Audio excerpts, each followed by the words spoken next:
नमस्कार दोस्तों, stock market studies में फिर से एक बार आपको बहुत-बहुत स्वागत है। तो आज मैं फिर से आपके सामने कुछ इंपॉर्टेंट कंपनी के अपडेट लेके आया हूँ। तो इस वीडियो को लास्ट तक जरूर देखिएगा और अभी तक अपने चैनल को सब्सक्राइब नहीं किया तो जरूर कर लीजिएगा, क्योंकि कंटिन्यूसली इन्फॉर्मेशन और अपडेट्स इसी चैनल के माध्यम से आपको मिलता रहेंगे। तो चलो देख लेते हैं कौन सा कंपनी है इस वीडियो के अंदर। तो फर्स्ट जो कंपनी है जिसके बारे में डिस्कशन करूँ उसका नाम है एसआरएफ। देखिए एसआरएफ इंडिया की एक बिगेस्ट केमिकल सेक्टर कंपनी है। अगर मैं टॉप 10 कंपनीज के बारे में बात करूं तो उनमें से नंबर 1 में एसआरएफ दिखेगा। अभी क्वेश्चन आएगा कि सर मैं जब रिसर्च में गया और मैंने देखा कि केमिकल सेक्टर में पीडीलाइट नंबर 1 दिखा रहा है, सेकंड पोजीशन में एसआरएफ है, तो आप बता रहे हैं कि एसआरएफ नंबर 1 है। हाँ, मैं जो बता रहा हूँ ध्यान से सुनिएगा। एसआरएफ स्पेशलिटी जो केमिकल्स इंडस्ट्रीज है, स्पेशलिटी केमिकल इंडस्ट्रीज में नंबर 1 है। देखिए पीडीलाइट भी एक केमिकल सेक्टर में काम करने वाला कंपनी है, मगर पीडीलाइट अधिसाब बनाने के इंडस्ट्रीज के ऊपर है। तो अधिसाब का मतलब है जितने सारे ग्लू गम होते हैं उस प्रोडक्ट के ऊपर। तो स्पेशलिटी केमिकल इंडस्ट्रीज में एसआरएफ नंबर 1 कंपनी है और मेरे हिसाब से वो नंबर 1 बनने का कैपेबिलिटी भी रखते हैं, क्योंकि इसका जो प्रोडक्ट है अगर देखेंगे तो एक बार आप इस कंपनी के डिटेल्स देखेंगे वेबसाइट में विजिट करके तो आपको सब कुछ दिख जाएगा। देखिए इस कंपनी का प्रोडक्ट देखेंगे और बिजनेस के हिसाब से तो कंपनी के देखिए fluorochemicals, speciality chemicals, packaging films, technical textile, उसके साथ आप देखेंगे तो कोटिंग फैब्रिक्स, लैमिनेट फैब्रिक्स, तो इस तरीके से प्रोडक्ट्स के ऊपर कंपनी काम कर रहा है। तो कंपनी के बिजनेस मॉडल जो है आप देखेंगे वो कहाँ कहाँ पे यूज किया जा रहा है। देखिए कंपनी का जो प्रोडक्ट है फ्लोरोकेमिकल्स के ऊपर, जो फ्लोरोकेमिकल्स केमिकल्स मतलब जो टाइल्स वगैरह फ्लोरो और वॉल्स के जो टाइल्स वगैरह लगाए जाते हैं उस तरीके से प्रोडक्ट्स के ऊपर केमिकल का यूज किया जाता है। साथ ही साथ स्पेशलिटी केमिकल्स जो मतलब क्रॉप कटिंग्स, साथ ही साथ क्रॉप्स के जो न्यूट्रिशन है और टेम्परेचर को कंट्रोल करने के लिए जितने सारे कीड़े मकोड़े हैं उसको क्रॉप से दूर रहने के लिए केमिकल्स बनाए जाते हैं, वो भी इसी कंपनी बनाते हैं। पैकेजिंग के ऊपर मतलब जितने सारे आप खाना घर में लेके आते हैं तो उसके लिए पैकेजिंग प्लास्टिक का जो रैपर्स होते हैं पैकेजिंग किया जाता है, उसका भी प्रोडक्ट कंपनी बनाते हैं। साथ ही साथ टायर इंडस्ट्रीज में कंपनी का प्रोडक्ट लगते हैं। उसके साथ कोटिंग कोटिंग मतलब कोटिंग फैब्रिक जो है उसके ऊपर भी कंपनी काम करते हैं। साथ ही साथ लैमिनेट फैब्रिक्स के ऊपर भी है। लैमिनेट फैब्रिक्स क्या होते हैं, जो रोड में आप लैमिनेट फैब्रिक्स लगाए जाते हैं जिसके कारण रोड में बहुत सारे लाइट्स वगैरह आपको इजीली दिख जाते हैं, तो उसी के भी केमिकल्स कंपनी यूज कर मतलब बेचते हैं।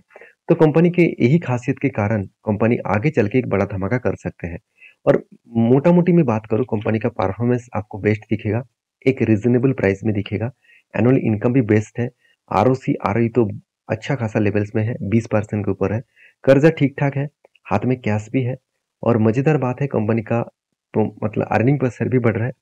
और मजेदार बात यही है कि कंपनी के जो क्वार्टरली रिजल्ट है वो इस बार सेल्स में डाउन साइड देखने को मिला और इसी के कारण बहुत सारे कमेंट्स आना स्टार्ट हो गया कि सर सेल्स डाउन हो गया कि कंपनी खराब हो जाएगा। देखिए सेल्स डाउन होने के पीछे रीजन तो समझिए। रीजन यही है कि चाइना यूरोप मार्केट में और यूरोप जर्मनी इस तरीके से कंट्रीज के ऊपर वो क्या कर रहा है, वो खुद के प्रोडक्ट को डिस्काउंट प्राइस में बेच रहा है। अभी देखिए जो मार्केट में इंडियन कंपनी काम कर रहा था, इंडियन कंपनी खुद का प्रोडक्ट को बेच रहे थे, उस मार्केट में अगर दूसरे कोई कंट्री अगर डिस्काउंट में माल बेचे तो वो कहाँ से माल खरीदारी करेंगे, ऑब्वियसली डिस्काउंट जो देंगे। तो इसलिए चाइना का माल वहां पे बेच रहा है और इंडिया का माल अभी कम कम बेचा जा रहा है। तो जिसके चलते इंडियन जो कंपनीज है केमिकल सेक्टर के जितने सारे कंपनीज है वो सारे कंपनी के ऊपर सेल डाउन हो चुके हैं। तो इसमें कोई चिंता करने का जरूरत नहीं, हमेशा चाइना डिस्काउंट में नहीं दे पाएंगे। चाइना कुछ टाइम के पीरियड के हिसाब से डिस्काउंट दे रहा है क्योंकि उसको इतना ज्यादा मैन्युफैक्चरिंग हो गया था कोविड के टाइम में, तो उस इन्वेंटरी को क्लियर करने के लिए वो डिस्काउंट दे रहे हैं। तो हमेशा वो डिस्काउंट देते रहेंगे तो कंपनी का जो मतलब मार्जिन है उसमें बहुत बड़ा इम्पैक्ट आएगा और इकोनॉमिकली बहुत ज़्यादा इफेक्ट देखने को मिलेगा। तो ये सब कुछ देखने के बाद मैं एक ही बात कहूँगा, कंपनी की जो प्रॉफिट मार्जिन है वो कम नहीं हुआ। देखिए छोटा मोटा करेक्शन हुआ है, पिछले बार 21% था, इस बार भी 21% के आसपास हुआ। तो कंपनी की जो प्रॉफिट है वो देखिए 600 करोड़ के आसपास था, इस बार 350 करोड़ के आसपास है। ऑलमोस्ट बोला जाए तो 50% प्रॉफिट 40% प्रॉफिट जर्नी कम हुआ है। तो फिर से वो रिकवरी जरूर करेंगे जब सारे चीज क्लियर हो जाएगा। और बैलेंस शीट के हिसाब से बात करूं तो कंपनी के रिजर्व लगातार बढ़ते चले गए और उसके हिसाब से बोरिंग्स भी यहाँ पे थोड़ा-थोड़ा करके बढ़ाया गया और कंपनी का जो बेस्ट पॉइंट लगा फिक्स्ड एसेट लगातार बढ़े और इस बार कंपनी हाईएस्ट पैसे को बिजनेस पर्पस में इन्वेस्टमेंट करके रखा है। तो जब पैसा कंटिन्यूअसली कंपनी इन्वेस्ट कर रहा है तो मेरे हिसाब से कोई ना कोई तो अपॉर्चुनिटी बनेगा, कोई ना कोई तो ग्रोथ होगा, ज़रूर हो रहा है। वो मैं आपको दिखा दूँ कि उससे पहले इन्वेस्टर के बारे में बात करूँ। तो देखिए प्रोमोटर, एफआईडीएस, पब्लिक हर किसी के पास इन्वेस्टमेंट दिखेगा।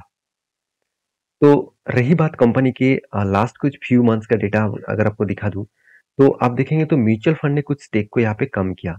मगर डीएस ने क्या किया सॉरी एफएस ने क्या किया उस क्वांटिटी को ऐड किया। मतलब होल्डिंग्स को कंटिन्यू कर रहा है, थोड़ा-सा क्वांटिटी ऐड भी किया है। अगर यही चीज़ को मैं यहाँ पे आपको दिखा दूँ, तो देखिए डीएस ने क्या किया, यहाँ पे होल्डिंग्स को डिक्लाइन किया। मगर एफएस ने क्या किया, उसको होल्डिंग्स को बढ़ा दिया और पब्लिक ने भी छोटे-मोटे क्वांटिटी यहाँ पे बेचा है। तो ओवरऑल इस कंपनी के जो चार्ट पैटर्न्स बना, आप देखेंगे कंपनी के ऊपर एक शानदार तरीके से चार्ट पैटर्न बना था। कंपनी के ऊपर एक रेंज ट्रेड यहाँ पे हो रहा है। तो ये एक रेंज है, यहाँ पे एक रेंज है। तो इस लेवल में जब आया तो ऊपर लेवल तक वो टारगेट अचीव किया। एक बार नहीं, बहुत बार इस तरीके से 6 बार ऑलमोस्ट टारगेट दे चुके हैं। तो फाइनली फिर से एक बार एंट्री बना और मैंने यहाँ पे इस लेवल में एंट्री लिया हूँ। मैं पहले भी आपको मेंशन किया था और मेरा जो टारगेट रहेगा वो यहाँ तक टारगेट रहेगा। करीबन 2522 के आसपास टारगेट रहेगा। तो यहाँ पे क्वेश्चन यही आता है कि सर यहाँ पे जाने के बाद यहाँ पे करेक्शन क्यों हुआ? देखिए करेक्शन होने के पीछे कारण है। अगर ध्यान से देखेंगे तो एक स्ट्रांगली यहाँ पे रेजिस्टेंस वो बार-बार फेस कर रहा था। तो वही रेजिस्टेंस को टेस्ट करने के बाद बिग क्रैश हुआ, यहाँ पे भी बिग क्रैश हुआ। तो इसीलिए इस लेवल को टच करने के बाद फिर से वो करेक्शन हो रहा है। तो मुझे लगता है जिस तरीके से करेक्शन हो रहा है वो और भी नीचे आ सकते हैं और ऐसा रिवर्सल भी कर सकते हैं, कुछ भी हो सकता है। तो मेरा एंट्री लेवल तो यहाँ पे है। अभी देखा जाएगा कब टारगेट बनता है, तो मैं उस टारगेट के लिए ज़रूर इंतज़ार करूँगा। तो आपकी क्या राय है ज़रूर कमेंट्स करके बताना। नेक्स्ट जो कंपनी उसके बारे में बात करूँ उसका नाम है टाटा पावर। देखिए टाटा पावर के ऊपर बहुत ज़्यादा प्रोजेक्ट कंटिन्यूअसली मिलते जा रहे हैं। पिछली बार भी मैं आपके साथ डिस्कशन किया था कि टाटा पावर के ऊपर बहुत बड़े से बड़े प्रोजेक्ट और वो भी ग्रीन एनर्जी के ऊपर प्रोजेक्ट लगातार मिलते जा रहे हैं। देखिए टाटा पावर सिर्फ ग्रीन प्रोजेक्ट के ऊपर नहीं, कंपनी देखा जाए तो हाइड्रो प्रोजेक्ट के ऊपर भी है, साथ ही साथ थर्मल प्रोजेक्ट के ऊपर भी है और साथ ही साथ ग्रीन प्रोजेक्ट के ऊपर भी है। जहाँ पे देखा जाए तो टाटा पावर ये भी काम कर रहा है कि सोलर प्रोजेक्ट के ऊपर ज़्यादा से ज़्यादा कंपनी काम कर रहा है और कंपनी एक बड़ा टारगेट लेकर चल रहा है कि 2025 आने से पहले कंपनी 1 लाख से भी ज़्यादा चार्जिंग स्टेशन बनाएगा। देखिए EV charging station 1 lakh station by 2025। तो कंपनी का जो प्लान है वो बहुत स्ट्रांग है। उसके साथ कंपनी ये भी it's also manufacture solar roof and company plan कर रहा है 1 लाख से भी ज़्यादा चार्जिंग स्टेशन बनाएगा। तो सोलर रूफ के माध्यम से बनाएगा, ऐसे नहीं कि थर्मल पावर से इलेक्ट्रिसिटी लिया और चार्जिंग स्टेशन बना दिया। कंपनी 2 तरीके से यहाँ पे फ़ायदा लूटने वाला है। एक तो सोलर प्रोजेक्ट के माध्यम से, दूसरा चार्जिंग स्टेशन बनाने के बाद वहाँ पे जो लोग चार्ज करेंगे गाड़ियों को, वहाँ से भी कंपनी का रेवेन्यू जनरेट होगा। तो शायद इसीलिए कंपनी ने अच्छा खासा यहाँ पे कर्जा लिया हुआ है, करीबन 2% के आसपास। तो कर्जा ज़्यादा इसीलिए लिया गया क्योंकि कंपनी का प्रोजेक्ट भी बड़ा मिला, मतलब प्रोजेक्ट भी बड़ा लेकर चल रहा है, जिसको कम्पीट करने के लिए बहुत ज़्यादा पैसे का ज़रूरत है। अभी कितना पैसे की ज़रूरत है मैं आपको बता दूँ, आप यहाँ पे देखकर समझ सकते हैं कि कंपनी का टोटल इनकम कितना है इस बार। चलो आपको बता दूँ कि 4000 करोड़ के आसपास और कंपनी का प्रोजेक्ट कितना मिला, वो आप देखेंगे। कंपनी का जो प्रोजेक्ट कंपनी लेके चल रहा है, वो भी 6500 करोड़ के 7000 करोड़ के आसपास। तो इस प्रोजेक्ट को कंप्लीट करने के लिए और बिजनेस को आगे बढ़ाने के लिए और सब कुछ मेंटेनेंस करने के लिए कंपनी के हाथ में तो पैसा होना जरूरी है। तो इसलिए कंपनी क्या किया, पैसे को उठाया है। तो कर्जे को अच्छा खासा यहाँ पे इंक्रीज किया। इसलिए देखा जाए तो कंपनी का जो कर्जा है, पहले जितना कर्जा था उससे बढ़ चुके हैं। अब यही चीज को मैं कर्जे के हिसाब से और भी आपको डिटेल्स में दिखा दूं, तो अब ध्यान से एक चीज को देखना कि कंपनी के जो बोरिंग्स है वो बोरिंग्स किस बेसिस में है, एज ए लॉन्ग टर्म के लिए। देखिए लॉन्ग टर्म बोरिंग्स दिख रहा है, इसका मतलब कंपनी का जो नेक्स्ट प्रोजेक्ट है उस प्रोजेक्ट के लिए ही पहले से पैसा उठा के रखे हैं। अगर ये प्रोजेक्ट नहीं उठाया जाता तो इतना कर्जा आपको देखने को भी नहीं मिलता। तो ओवरऑल टाटा पावर के ऊपर आप फोकस रखिए क्योंकि कंपनी का परफॉर्मेंस के साथ साथ कंपनी का विजन बहुत स्ट्रांग है। तो इस कंपनी का ग्रोथ होने का हायर चांसेस है। और देखिए आप कहेंगे सर क्या आप भगवान है, आपका 100% बोल सकते हैं कि इस कंपनी की ग्रोथ होगा ही करके। देखिए ऐसे बोलना बहुत गलत होगा क्योंकि देखिए हमेशा हम लोगों को किसी भी कंपनी के ऊपर काम करना है तो उसके बिजनेस को समझकर और उसका विजन को समझकर काम करना पड़ेगा। वो फ्यूचर में क्या होगा कि नहीं होगा, उसको समझकर काम करेंगे, तो मतलब फ्यूचर में उसका टारगेट क्या है, उसको देखकर काम करना होगा। वो सक्सेसफुल हो पाएँगे कि नहीं हो पाएँगे, उसको सोचकर अगर काम करेंगे, तो कभी भी हम लोग किसी भी कंपनीज़ के ऊपर निवेश नहीं कर पाएँगे। तो इस बात को आपको याद रखना है। और रही बात एज़ ए इन्वेस्टर, तो प्रोमोटर से लेकर एफएसडीएस पब्लिक के पास अच्छा खासा होल्डिंग्स है। इसी चीज़ को मैं लास्ट कुछ फ्यू डेज़ का डेटा दिखा दूँ तो कंटिन्यूअसली इसके ऊपर बाय तो हो रहा है, मगर डिलीवरी क्वांटिटी उतना खास नहीं है। मुझे नहीं लगता कंपनी के ऊपर एक मैसिव जंप देखने को मिलेगा। मुझे लगता है अगर अप ट्रेंड में जाएगा तो थोड़ा-थोड़ा करके धीरे-धीरे करके वो अप ट्रेंड में जा सकते हैं। तो अभी चार्ट पैटर्न्स के बारे में बात करूँ तो मैंने एक ट्रेड आपको मेंशन किया था और वो था एक कफ विद हैंडल पैटर्न्स।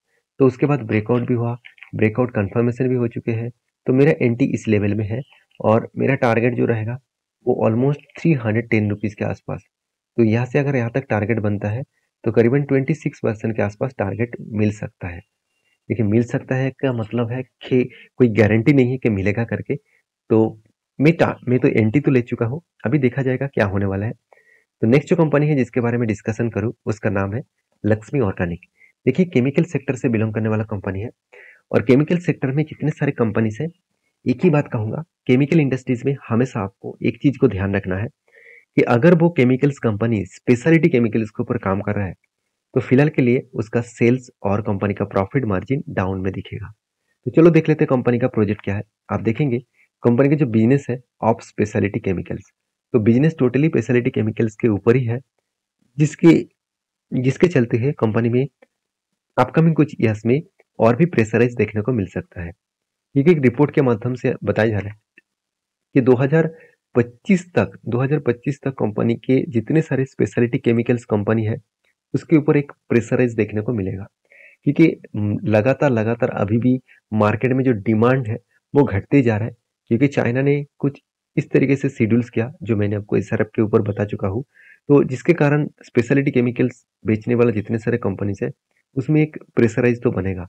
तो फिर भी इस कंपनी देखिए हाल नहीं छोड़ने वाले, क्योंकि कंपनी का इनकम भी अच्छा है, आरओसी आरओई बेस्ड है, बेस्ट मतलब थोड़ा सा पॉजिटिव में है।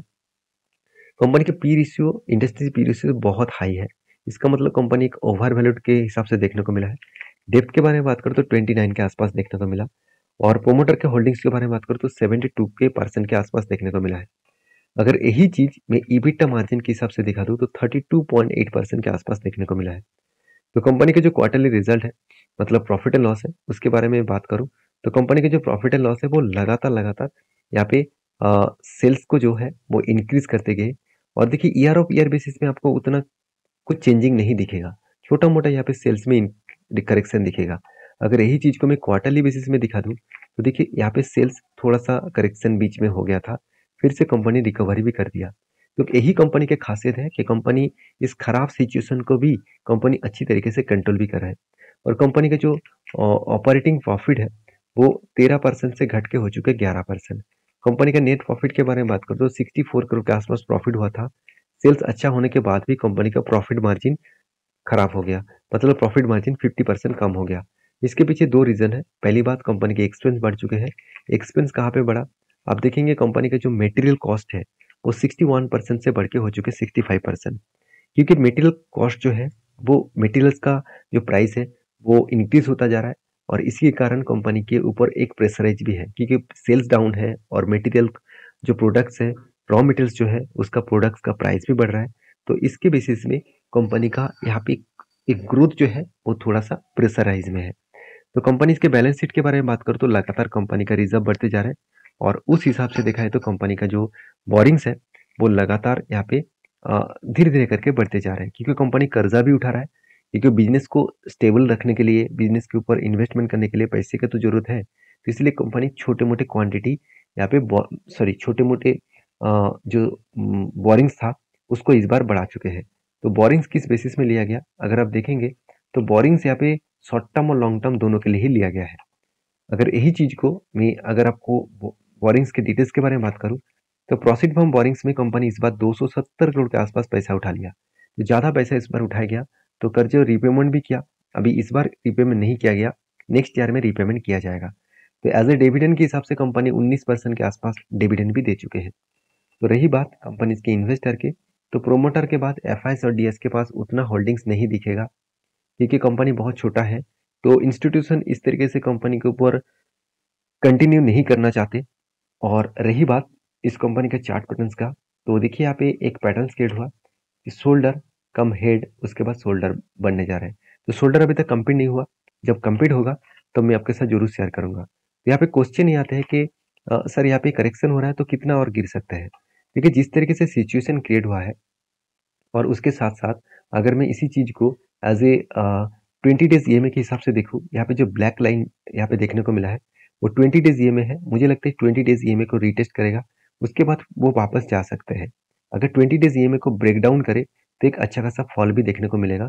तब ये जो हम लोग जो ट्रेड यहाँ पे मतलब मैं जो ट्रेड यहाँ पे लेने वाला था वो ट्रेड को मैं कैंसिल कर दूंगा, क्योंकि जो प्रीवियस जो इसका हेड बना था उसके नीचे अगर ट्रेड चले गए तो उस ट्रेड में बनना नहीं चाहिए, मतलब उस ट्रेड में एंट्री नहीं लेना चाहिए।